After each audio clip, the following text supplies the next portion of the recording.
Well, alligators are so marvelously built and designed for their habitat, just perfect. If you go swimming and stay in the water too long, your skin gets all wrinkly and soggy. My kids call it grandma skin. He doesn't have to worry about that. His skin is waterproof.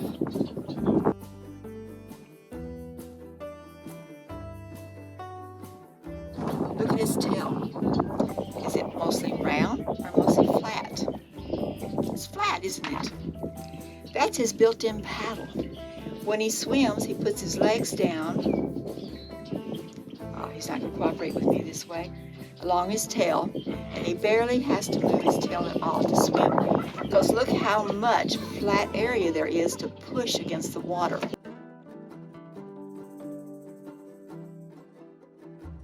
Now look at his back.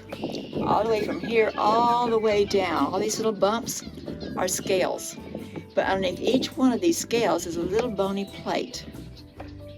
That's his built-in armor. Right now, it's not very thick or very strong. It's about the size of my little fingernail. That is thick, but it grows with him. A big alligator, it can be as big as your hand and about that thick. If you took a knife and tried to stab in the back of an adult alligator, you'd probably break your knife. You'd be trying to go through tough scales and a bony plate.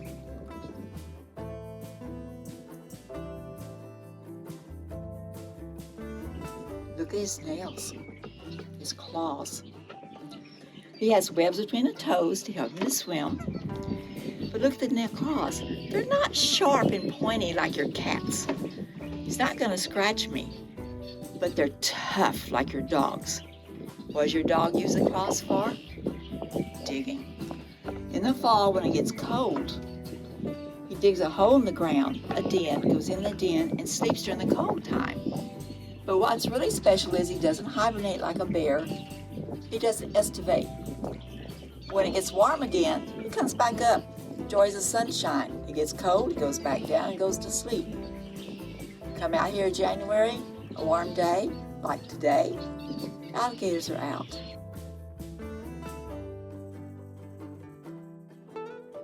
Look at his head.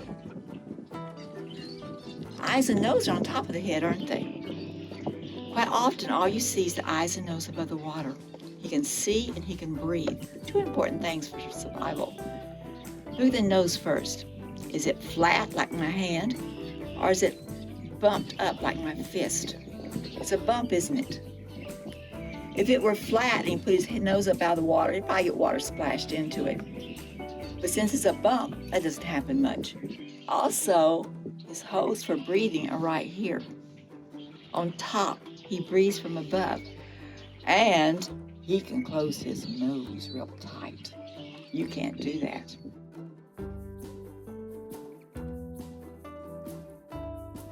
Look at the eyes.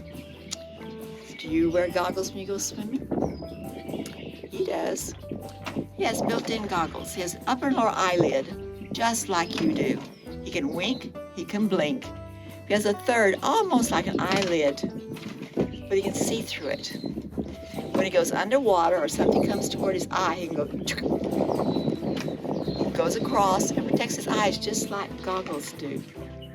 He is a really special critter.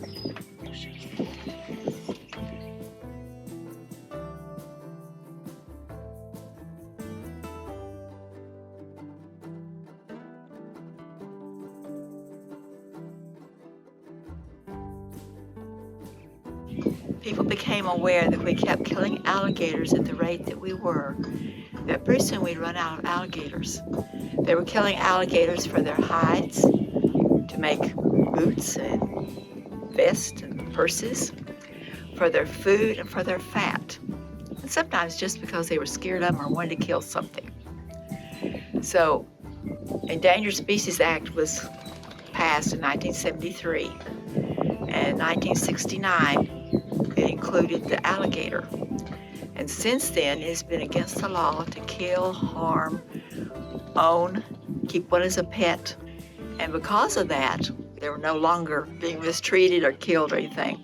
They have reproduced and reproduced and reproduced till now we have an abundance of alligators. Enough that, in fact, we actually have a hunting season now. You have to have special permits for it.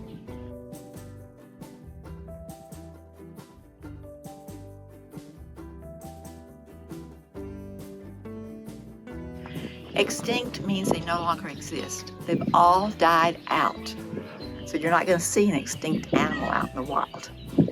Endangered means that because of killings, disease, lack of habitats, the animals have started dying out and becoming fewer and fewer. And that's when we can step in and protect them.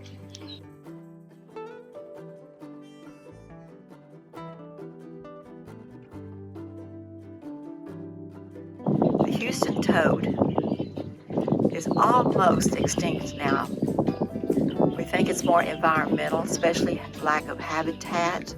We're building into their area. I mean, we like to have homes, we have roads, we have stores with big parking lots. But unfortunately, that's not a good environment for a toad.